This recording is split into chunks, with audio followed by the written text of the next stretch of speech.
Hi there, I'm Neil, also known as the Hairy Man, and today I'm going to talk about my first impressions about this book, World of Critical Role.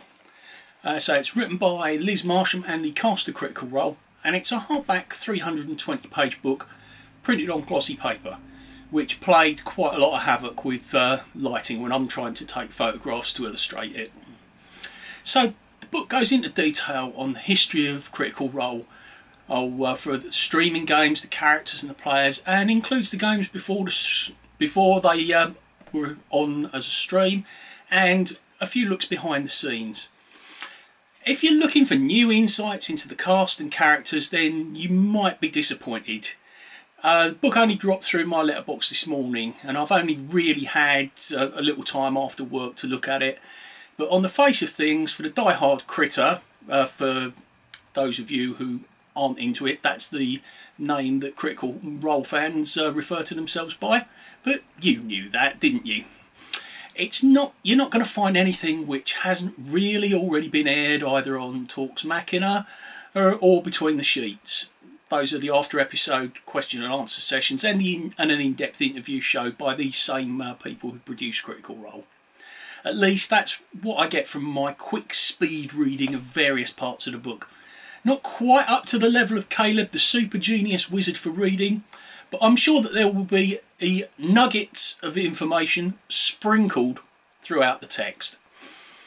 The book's well laid out, and there's a lot of thought that's gone into how things were done. In particular, I liked how the chapters were given titles that are the lines from the campaign to theme song, and they broadly try to fit the content to that title. So, for example, for the chapter Your Nerdy Best Friends and the DM to Guide You, it focuses on biography and the cast of characters that they played, and includes some shots that I believe were just done for this book. Look, one more serious portrait and then another more light-hearted portrait that looks like it was shot in the studio from where the game is streamed. I particularly liked this, wherever I'm going to put it, shot of Ashley Johnson, as it's a very, very kinetic shot, and I also think it's kind of metal. So the book has some shots that you might not be aware of if you're a more casual consumer of the content, and particularly I liked the view from behind Matt Mercer, where you can see the actual game table and the layout, and it's like I've got quite serious DM envy of that setup, because it's almost like he's in the cockpit of a high-tech fighter plane, surrounded by dice and minis, condition rings, notes, maps, and all of those things that go to make a really memorable RPG session. And so, looking at other aspects throughout the book, there is really amazing artwork which has been drawn by Oliver Barrett, Rich Kelly and Francesca Berald, which I hope I'm pronouncing correctly.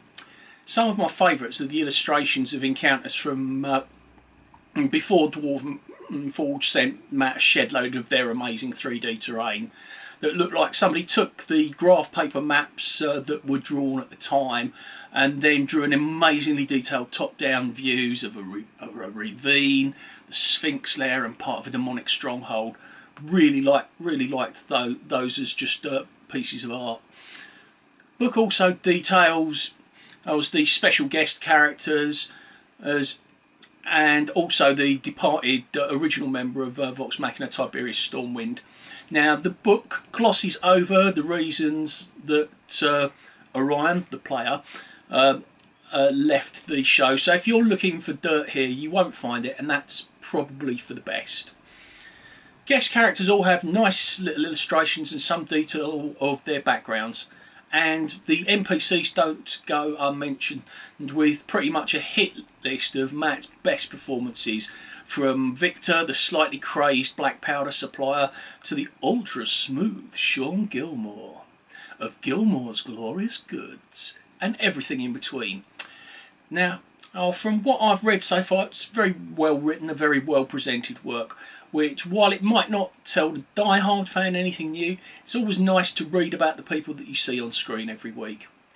This isn't necessarily one of those books where you're going to sit down and read it cover to cover for the story. I would class this as one of those coffee table books, books that draw you in as you flick through them with the great photos and illustrations and call out pieces of box text with just sort of like little fun facts. I'd say it's well worth the £25 price tag, and it's something that I would recommend to anyone who's a fan of the show. So moving on to something I quite like to discuss, and it's, you know, it's not necessarily a pleasant thing, but Critical Role gets a lot of criticism from people in the hobby, and it's rather unkindly been given us the term the Mercer effect, where everybody running a Dungeons and Dragons game gets compared to Matt Mercer. And you know, it's something that I'm aware that Matt isn't particularly fond of, and I'd like to take this opportunity to just address that. You know, just imagine that you play football or soccer, to you American dudes, and either you or other people compare you unfavourably to David Beckham or George Best or Pele or any other really great player. You can tell my age here and the fact that I don't really know a lot about sports ball. But, you know, when anybody compares you to something like that, your first response is probably, yeah, I'm not as good as them, but I'm having fun playing the game. You know, having a kick around in the park or playing in a Sunday league is more about having fun than it is, you know, trying to be in the World Cup or be in a top division team. And that's how we should combat the Mercer effect. You know, while we all see Matt as he's like, you know, he's a fellow nerd just like one of us. He likes his D&D and his role playing and playing computer games and what have you. But you know, as a dungeon master, we have to take into account the man is a professional voice actor. He's playing with other professional voice actors. And you know, while it wasn't always the case, he now has companies throwing very expensive things for him to use in his games. So yeah, he plays an awesome purpose-built table with 3D scenery and miniatures to hand. And yeah, maybe your game would be better if you had that sort of thing. Not necessarily, but perhaps. And you've also got to think that, you know, it's his job to put together plots and encounters. So, do you think that your game might be better if you could have, say, your working week? I mean, I work a 37.5-hour week in my job. If I had 37.5 hours a week to spend on preparing my my D&D games, yeah, maybe they would be a little bit better. You know, and I'm not saying that Matt has that amount of time with his voice acting and all of the other things that are associated with Critical Role, like the animated series that they're going to have to be doing a lot of input into. But I would wager that he has slightly more time to devote to his game than you or I have. So, and he also has that one thing that most of us would maybe not give an arm and a leg for, but he has a gaming group that get to meet once a week.